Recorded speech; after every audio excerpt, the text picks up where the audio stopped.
Jake Martinez stood at the window of the spaceship Aurora's Dream and looked at the alien world below. 3 years of travel through space had brought him here to Zephyr Prime, a planet covered in tall crystal towers that sparkled like diamonds in the light of 2 suns. "Are you ready for this, Commander?" asked Lisa Chen, walking up beside him. She was the team's communication expert. A small woman with bright eyes who could speak 12 human languages and was trying to learn her first alien one. Jake nodded and straightened his blue Earth uniform. As ready as anyone can be for humanity's first real contact with aliens. He had trained for 5 years for this moment. Earth's government had chosen him to lead this mission because he was good at talking to people and solving problems without fighting. Dr. Alan Brooks joined them at the window, carrying his tablet full of notes about alien biology. "Look at those structures," he said, pointing at the crystal buildings. "They grow them somehow, don't build them like we do. Everything about these people is different from us." Captain Sam Rodriguez checked his weapon one more time. He was head of security for their small team of 4 humans. "Different can be dangerous," he said quietly. "We know almost nothing about how they think or what they want." The Aurora's Dream landed softly on a platform made of smooth white stone. Through the speakers, they heard the voice of their ship's computer. "External atmosphere is safe for human breathing. Temperature is comfortable. No immediate threats detected." Jake took a deep breath. "Let's go meet our new neighbors." The airlock opened with a soft hiss. Jake stepped out first, followed by his team. The air smelled different here, like flowers and rain. Gravity was slightly lighter than Earth's, making each step feel like a small bounce. Waiting for them were 3 tall figures. They looked almost human, but not quite. Their skin was pale blue like ice, and their eyes were silver instead of brown or blue. They wore long robes that seemed to be made of liquid metal. The one in front was clearly the leader. "I am Ambassador Veltar of the Zephyrian Empire," the alien said in perfect English. His voice was cold and emotionless. "You will follow me to meet Princess Lyrelei." Jake had studied the language files Earth had received, but hearing an alien speak English was still strange. "I am Commander Jake Martinez of Earth. Thank you for welcoming us to your world." Ambassador Veltar did not smile or show any emotion. He simply turned and began walking toward the nearest crystal tower. Jake and his team followed, looking around at everything with wonder. The buildings were even more amazing up close. They were not built with blocks or metal like human buildings. Instead, they seemed to have grown from the ground like giant trees made of crystal. The walls were smooth and clear, and light moved through them in patterns that looked almost alive. "How do you make your buildings?" Dr. Brooks asked, unable to hide his excitement. "We grow them," Veltar replied without looking back. "We think the shape we want, and the crystals form to match our thoughts." "It is a simple process." Lisa Chen looked at Jake with wide eyes. Making buildings with thoughts was not simple at all. These aliens were far more advanced than humans in ways they were just beginning to understand. They entered the tower through doors that opened by themselves. Inside, the walls glowed with soft blue light. There were no stairs, but instead a platform that lifted them up through the center of the building. Jake felt his stomach drop as they rose higher and higher. "Your people travel between stars," Veltar said as they rose. "This suggests you have some intelligence. But you still use crude machines and burning fuels. Why have you not learned to use thought shaping like civilized beings?" Jake chose his words carefully. "We solve problems differently than you do.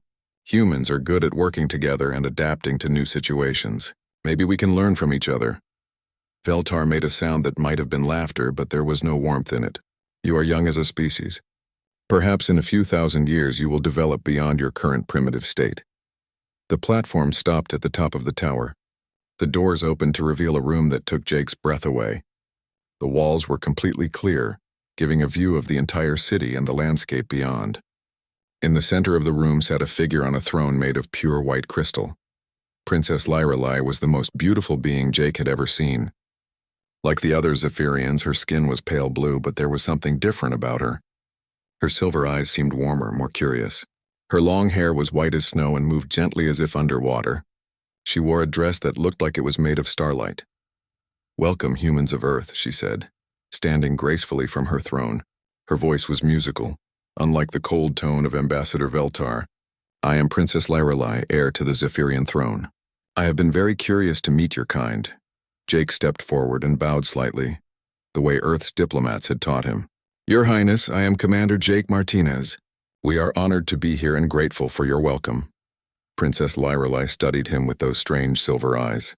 You show respect without fear. Interesting. Most species that meet us for the first time are either terrified or trying to prove they are superior. You are simply present.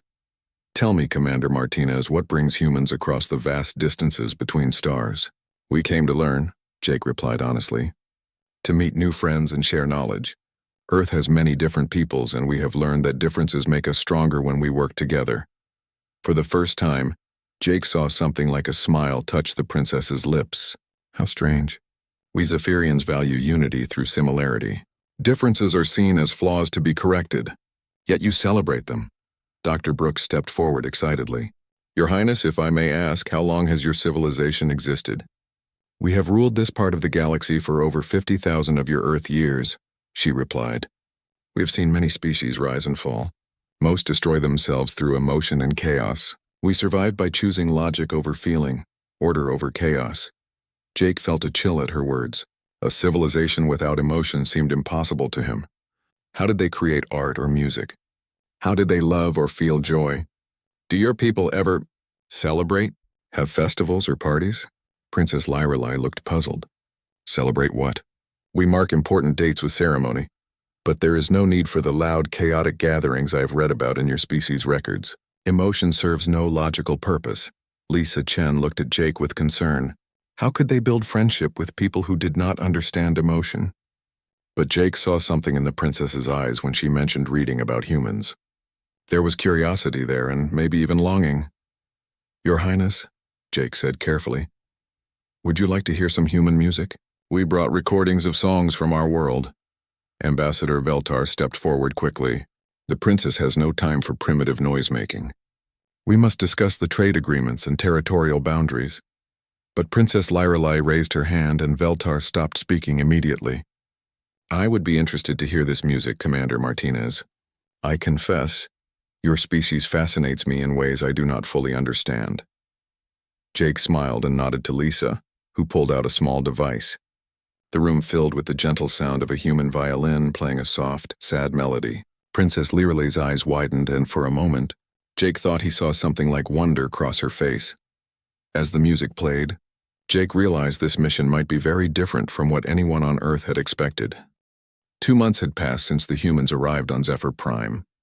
Jake found himself spending more and more time with Princess Lyrelei, teaching her about Earth culture while she showed him the wonders of Zephyrian technology.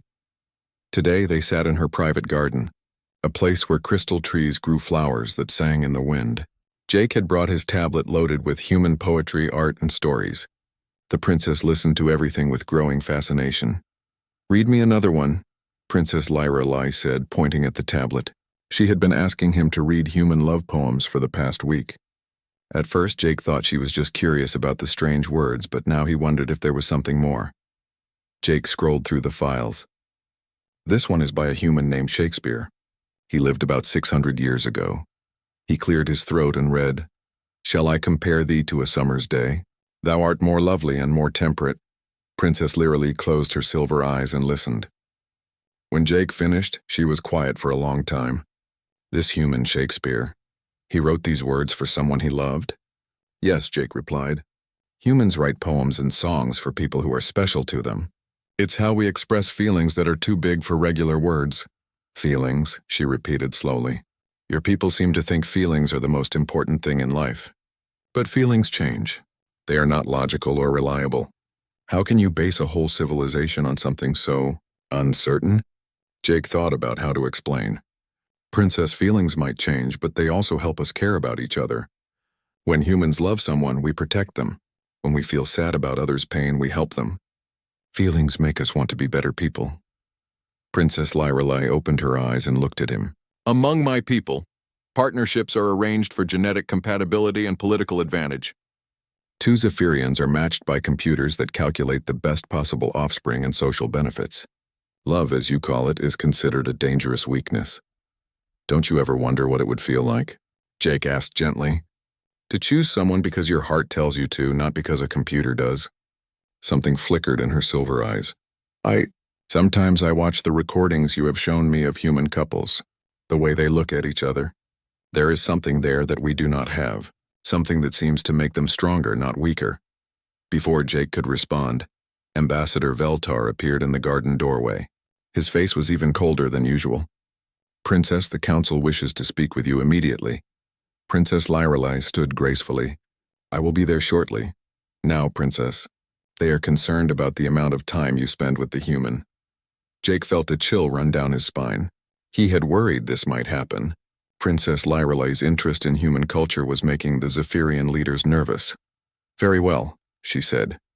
But Jake could hear irritation in her voice. As she walked past him, she whispered, "Meet me in the crystal caves tonight after the third moon rises. I have something to show you." That evening, Jake made his way to the crystal caves beneath the city. These caverns were where the Zephyrians grew their building materials, and they were forbidden to outsiders. But Princess Lyrelei had given him directions and a crystal key that would open the sealed entrance. The caves were even more beautiful than the buildings above. Crystals of every color grew from the walls and ceiling, creating a rainbow of light that danced and shifted as Jake walked through the tunnels. He found the princess waiting for him in a large chamber filled with singing crystals. "I have been thinking about what you said," she began without greeting. "About choosing with the heart instead of logic. I want to understand this feeling you call love." Jake's heart started beating faster. "What do you want to know?" "Show me," she said simply. "How do humans express love for each other?" Jake moved closer to her. In the crystal light, her blue skin seemed to glow. "Well, we might hold hands," he said, reaching for her hand. Her fingers were long and graceful, cooler than human skin but warming under his touch. "And then?" she asked, looking down at their joined hands with wonder. "We might look into each other's eyes and say how we feel." Jake looked into her silver eyes and saw something there he had never seen in a Zephyrian. "Before emotion, real, genuine emotion. I feel strange when I am with you," she whispered. "My heart beats faster. My thoughts become unclear. According to Zephyrian medical texts, these are symptoms of illness. But I do not feel sick. I feel alive." Jake's breath caught in his throat. "Princess, I think you're falling in love. Is that what this is?" she asked, wonder in her voice. "This warm feeling in my chest when you smile? This desire to spend all my time learning about your people, your world, your heart?" Before Jake could answer, the crystal chamber suddenly filled with bright light. Armed Zephyrian guards surrounded them, led by Ambassador Veltar and 3 members of the High Council. "Princess Lyrelei," said Council Leader Zarthak, his voice like ice. "You have been observed engaging in inappropriate contact with the alien. This emotional contamination threatens your ability to rule." Princess Lyrelei stepped protectively in front of Jake. "I am studying human culture as part of our diplomatic relations. There is nothing inappropriate about learning, holding hands, meeting in secret. These are not scholarly activities," Veltar said coldly. "The human is corrupting your mind with his primitive emotional thinking." Jake started to speak, but Princess Lyrelei raised her hand to stop him. "My mind is my own," she said firmly, "and I will not be told what I can or cannot learn." Council Leader Zarthak moved closer. "Your emotions make you weak, Princess. You are beginning to care more about this alien than about your duty to your people. This is exactly why emotions were eliminated from our society centuries ago." "Eliminated?" Jake asked, confused. "You mean Zephyrians used to feel emotions?" The council members exchanged glances. Veltar spoke through gritted teeth. "Our ancestors were weak like your species. They fought wars over love, destroyed cities because of jealousy, made foolish decisions based on feelings instead of logic. We evolved beyond such weaknesses." "You didn't evolve," Princess Lyrelei said suddenly, her voice growing stronger. "You gave up the best part of yourselves. You chose to be half alive." The crystal chamber fell silent. No one had ever spoken to the council like this, especially not the princess. "You will return to the palace immediately," Zarthak commanded. "The human will be confined to his ship until we decide how to deal with this contamination." "No," Princess Lyrelei said simply. The word hung in the air like a challenge. Zephyrian princesses did not say no to the council. Ever. "I said no," she repeated, moving closer to Jake. "I have learned something from the humans that you have forgotten. I have learned that some things are worth fighting for." The guards raised their weapons, strange crystal devices that hummed with energy. But before anyone could move, alarms began sounding throughout the caves. Emergency lights flashed and a voice echoed through the crystal chambers. All citizens to emergency positions. Unknown ships have entered our system. We are under attack. Council leader Zarthak cursed in the ancient Zephyrian language. The Krexhari, he said. They have been watching our diplomatic meetings with the humans. They see any alliance as a threat to their expansion.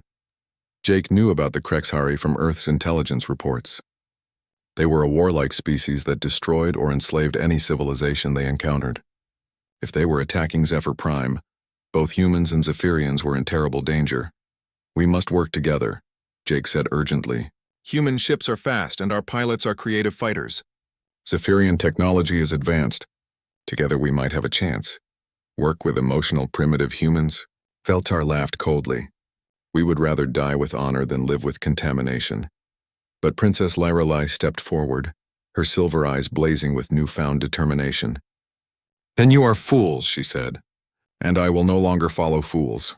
The cave shook as explosions echoed from the surface. The war had begun and everything was about to change. The attack on Zephyr Prime lasted 3 days. Jake had convinced the princess to let him help coordinate the defense using human tactical strategies combined with Zephyrian technology. It worked better than anyone expected.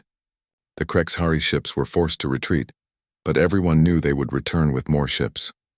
After the battle, Princess Lyrelai was different. She had seen how human creativity and emotion could turn a hopeless fight into victory. She had also seen how her own people's cold logic nearly cost them everything when they refused to adapt their battle plans. Jake found her standing alone on the highest balcony of her crystal tower, looking out at the stars. The twin moons of Zephyr Prime cast silver light on her white hair and pale blue skin. The council met today, she said without turning around. They want to send you and your team back to Earth immediately. They say human influence is too dangerous to our society. Jake's heart sank, but he was not surprised. And what do you want, princess? She turned to face him, and Jake saw tears in her silver eyes. He had never seen a Zephyrian cry before. I want something I cannot have, she whispered. I want to choose my own path, not the one chosen for me by computers and councils. What path would you choose? Jake asked, moving closer to her.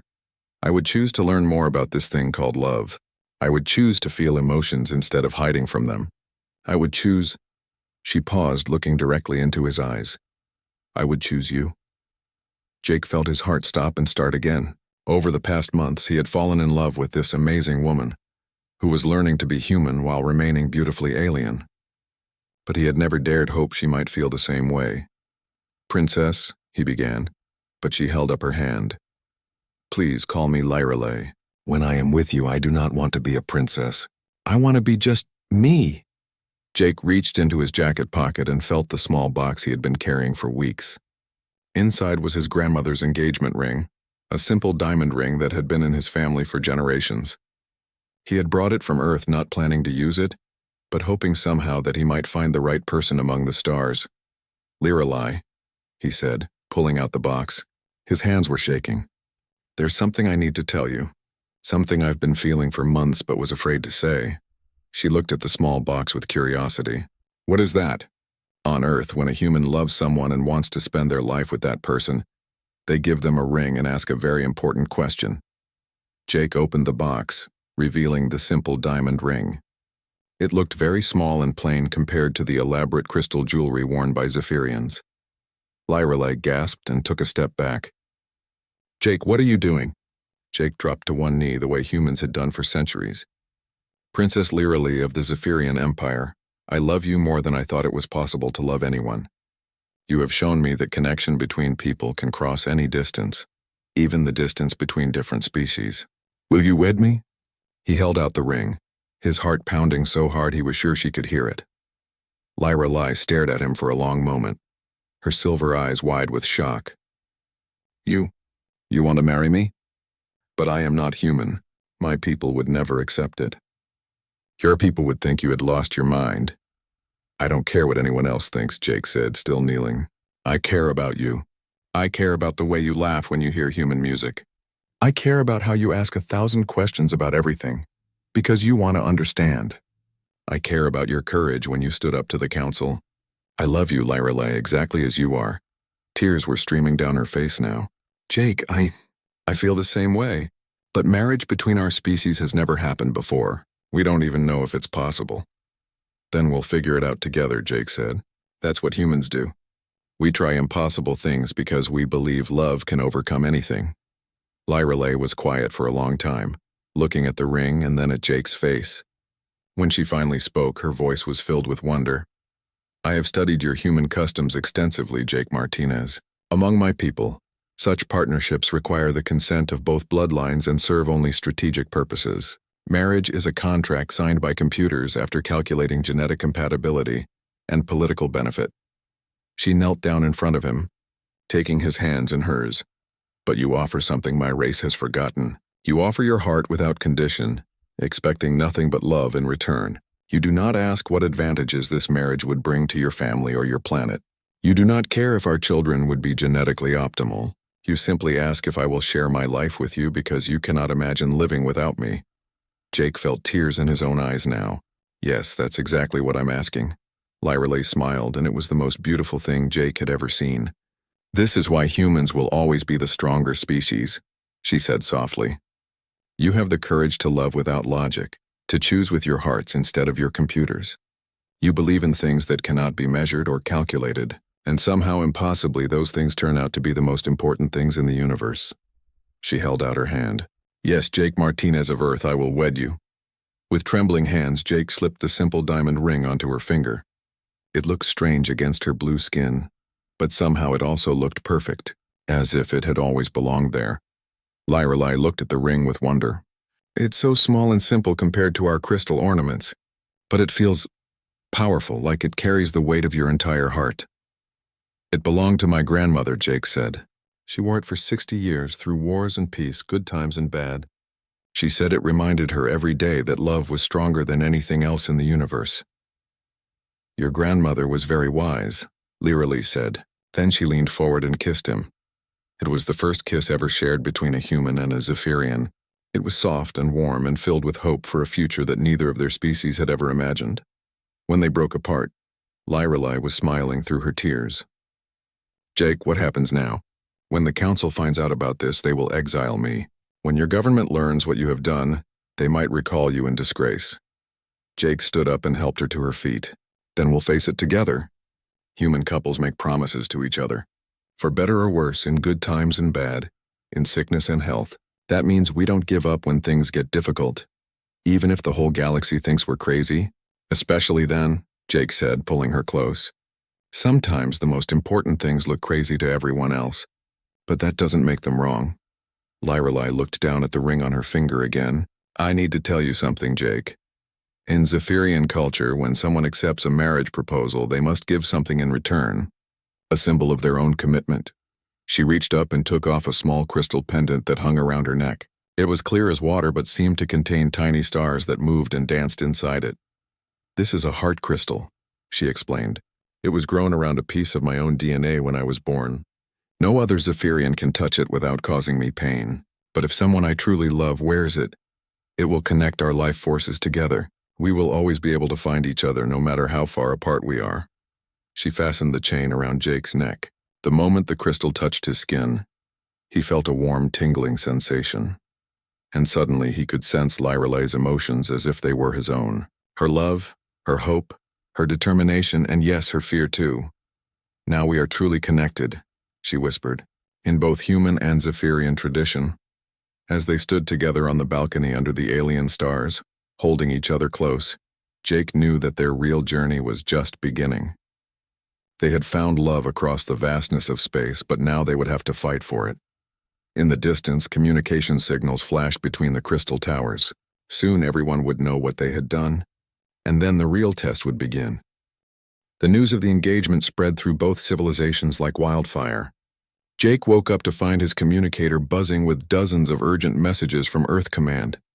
Dr. Brooks and Lisa Chen were waiting for him in the common room of their quarters, both looking worried. Jake, Lisa said carefully, Earth Command wants to talk to you. Right now. Jake activated the long-range communicator. The image of Admiral Susan Parker appeared on the screen, her face stern and angry.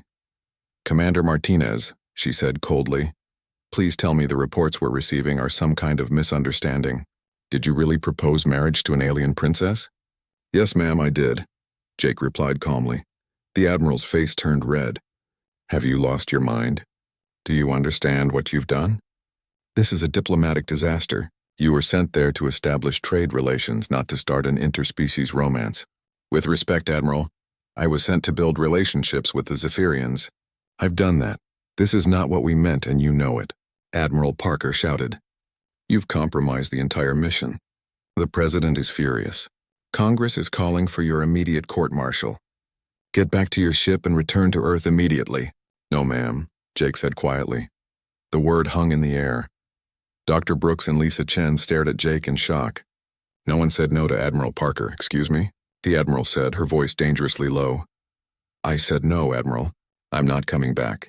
Not without Princess Lyrelei. Commander Martinez, you are hereby relieved of duty and ordered to return to Earth for court-martial. If you refuse, you will be considered a deserter. Jake looked at his friends, then back at the screen. Then I guess I'm a deserter. Jake Martinez out. He cut the communication. Dr. Brooks and Lisa Chen stared at him. Jake, Dr. Brooks said slowly, you just threw away your career, your life on Earth, everything. No, Jake replied, touching the crystal pendant Lyrelei had given him. Through it, he could feel her love and support even though she was in the palace dealing with her own crisis. I chose something better. Meanwhile, in the Crystal Palace, Princess Lyrelei faced the Zephyrian High Council. The 7 council members sat in their chairs of pure white crystal, their silver eyes cold with disapproval. Princess, said Council Leader Zarthak, you have violated every law of our society. Marriage between species is forbidden. Emotional attachment is a sign of weakness. You have brought disgrace to the royal family. I have found something you thought was lost forever. Lyrelei replied calmly. I have found love. Council member Velnara leaned forward. Love is a disease, Princess. It clouds judgment and leads to destruction. Look at what happened to our ancestors before the Great Purification. Wars fought over emotion, cities destroyed because of jealousy, millions dead because rulers chose with their hearts instead of their minds. And look at what we became after the purification. Lyrelei shot back, cold, empty, half alive. When the Krexhari attacked, our perfect logic nearly got us all killed. It was human emotion and creativity that saved us. One battle does not prove anything, Zarthak said. The humans' primitive tactics worked by accident. It wasn't an accident, Lyrelei said firmly. Humans fight harder when they have something to protect. They think faster when people they love are in danger. Their emotions make them stronger, not weaker. The council members exchanged glances. This was not the obedient princess they had known for 30 years. You will renounce this foolish engagement immediately, Zarthak commanded. The human will be sent back to his planet, and you will marry the partner we have selected for you. Prince Talvin of the Northern Territories. The computers have calculated that your offspring would be optimal for ruling. No, Lyrelei said simply. The council chamber fell silent. Like Jake, Princess Lyrelei had just said the one word that was never spoken to the High Council. You refuse? Velnara asked, incredulous. I refuse. I will not marry a cold stranger chosen by a computer. I will not give up the first real happiness I have ever known. And I will not abandon the human I love just because you are afraid of emotions. Before the council could respond, alarms began blaring throughout the palace. Emergency lights flashed and the voice of the defense minister echoed through the crystal halls. Multiple ship signatures detected at the edge of our system. Unknown vessels approaching at high speed. All defense forces to battle stations. Through the chamber's crystal walls, they could see ships rising from landing pads throughout the city. But these were not Zephyrian crystal ships. These were human vessels, sleek and fast with the blue and white colors of Earth Command. Admiral Parker, Jake said to himself as he watched from his quarters. She actually sent a fleet. Lisa Chen burst into the room.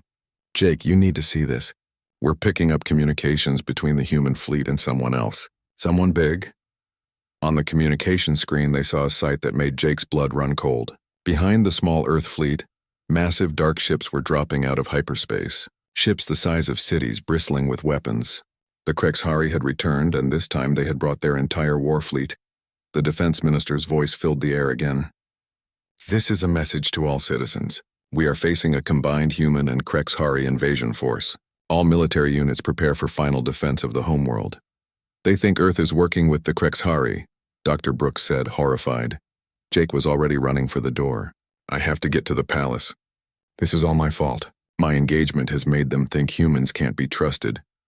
But when Jake reached the palace, he found chaos. Zephyrian soldiers were everywhere, preparing defenses. No one would let him pass. Finally, Captain Rodriguez appeared with a squad of Zephyrian guards. Commander, Rodriguez said, the princess requests your immediate presence in the war room. Jake followed the guards through corridors filled with activity. When he reached the war room, he found Princess Lyrelei standing over a tactical display, wearing battle armor made of living crystal. She looked like a warrior goddess from ancient legends. Jake, she said, relief evident in her voice, the situation is worse than we thought. Earth's fleet is demanding your return. The Krexhari are using that as an excuse to attack both our worlds.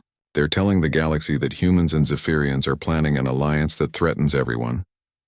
Jake studied the tactical display. How long do we have? The Krexhari will reach our orbital defenses in 6 hours. Earth's fleet is trying to stay neutral, but Admiral Parker is demanding to speak with you. Put her through, Jake said. Admiral Parker's face appeared on the communication screen. She looked exhausted and frightened. Martinez, thank God, we need to talk. The situation has spiraled completely out of control. Admiral, what's Earth's position in this? Jake asked.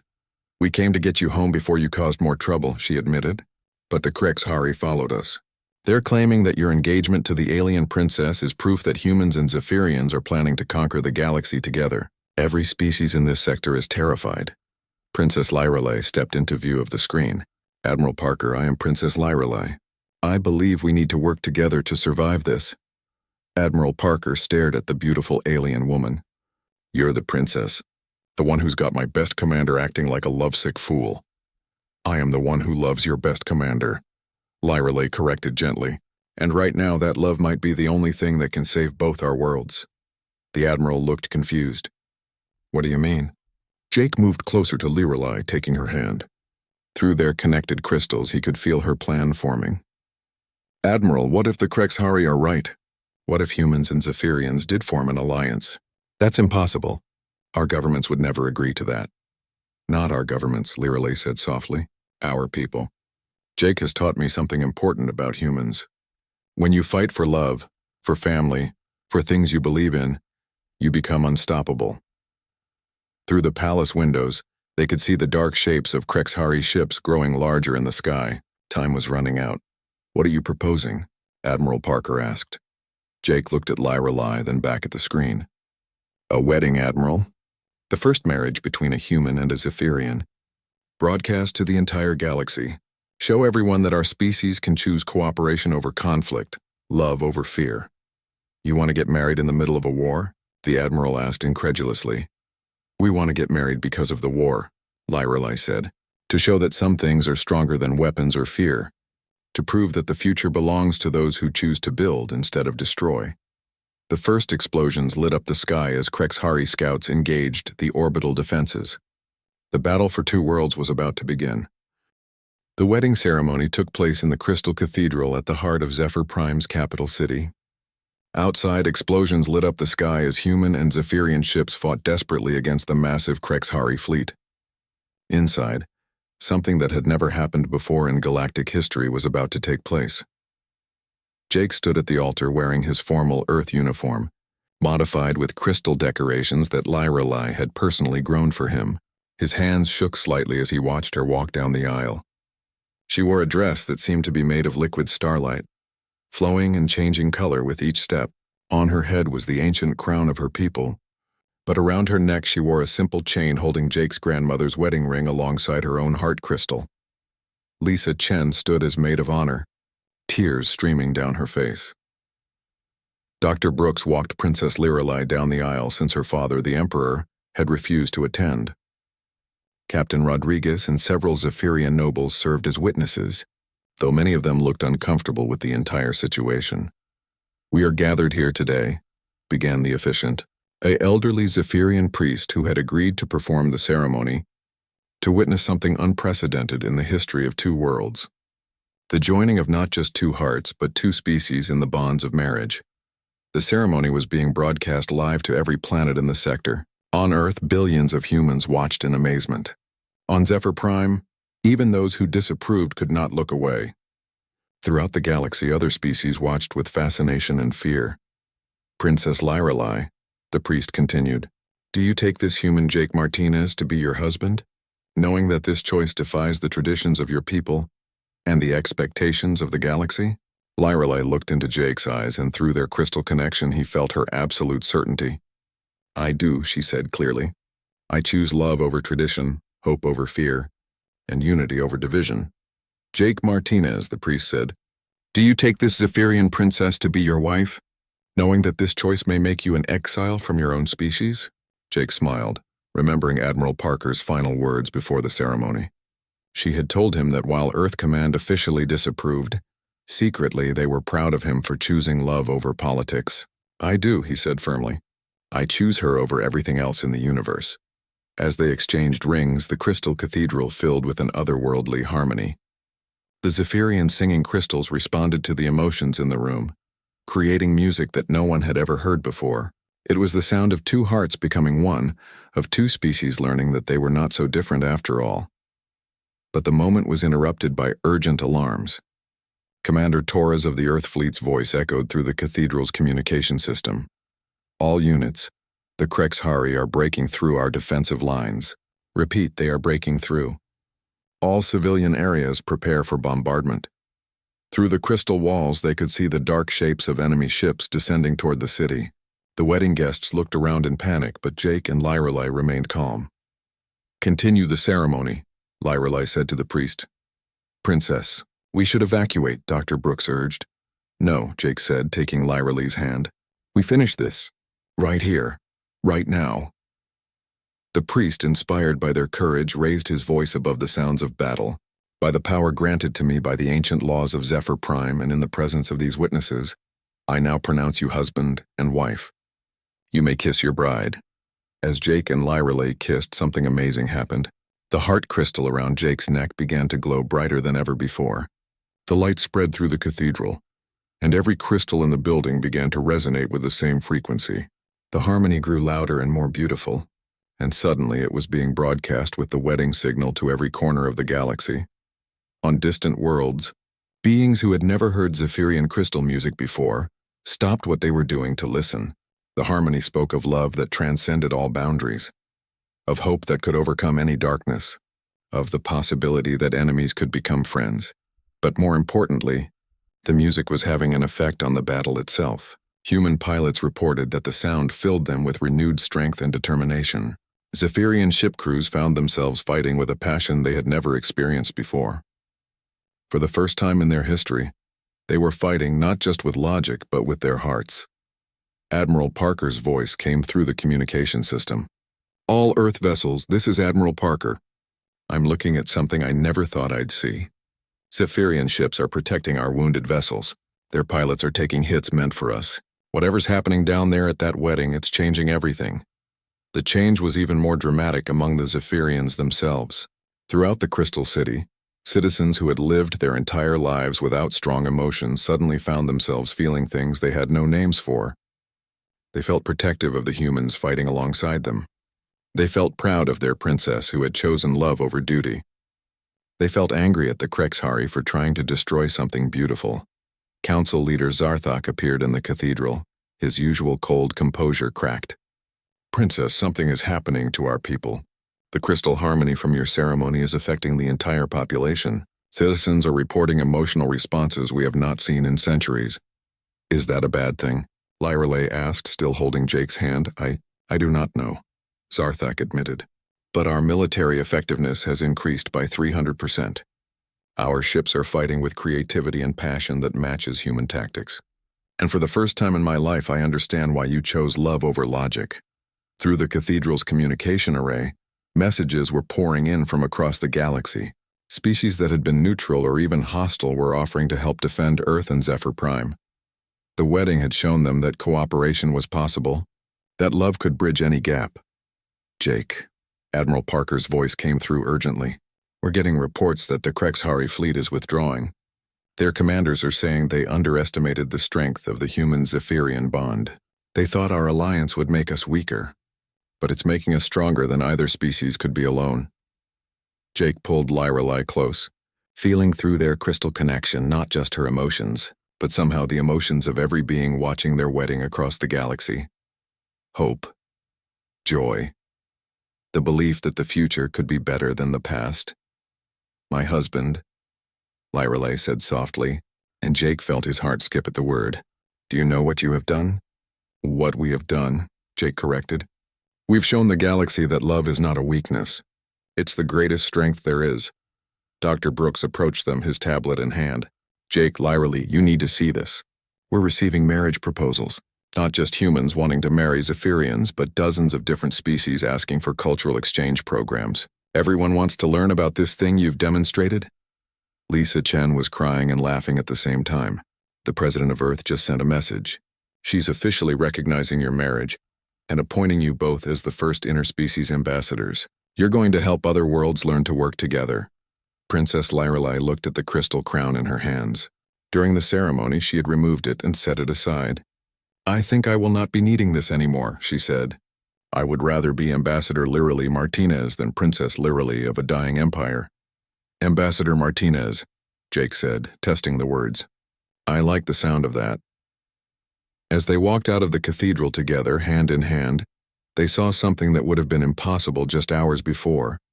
Human and Zephyrian children were playing together in the crystal gardens. Scientists from both species were sharing data and ideas. Soldiers who had fought side by side were learning each other's languages. Look at that, Lyrelei said, pointing to a group of young Zephyrians who were laughing at something on Lisa Chen's tablet. They are learning to feel joy. Real joy. And look at that, Jake said, pointing to human engineers working with Zephyrian crystal growers to repair damaged buildings. We're learning that there's more than one way to solve every problem. Admiral Parker approached them, no longer looking angry. Martinez, I owe you an apology. When you left Earth, we thought we were sending a diplomat. We had no idea we were sending a man who would change the galaxy. I didn't change anything, Admiral, Jake replied. I just proved that love is universal. Every species in the galaxy has the capacity for it. They just need someone to show them it's okay to feel. 6 months later, Jake and Lyrelei stood on the observation deck of the first joint human-Zephyrian starship, the Unity. They were traveling to the Andorian system, where 2 species were at war, and had requested their help in finding peace. Do you ever regret it? Jake asked, watching the stars stream past. Giving up your throne, your old life, everything you knew? Lyrelei smiled and touched the simple diamond ring on her finger. Next to it was a matching crystal band that Jake wore, linking their life forces together forever. How can I regret finding the best part of myself? Before I met you, I was half alive. Now I feel everything. Joy, hope, love, even sadness sometimes. And all of it is worth it because I feel it with you. The Andorians think they're too different to ever make peace, Jake said. One species is made of pure energy,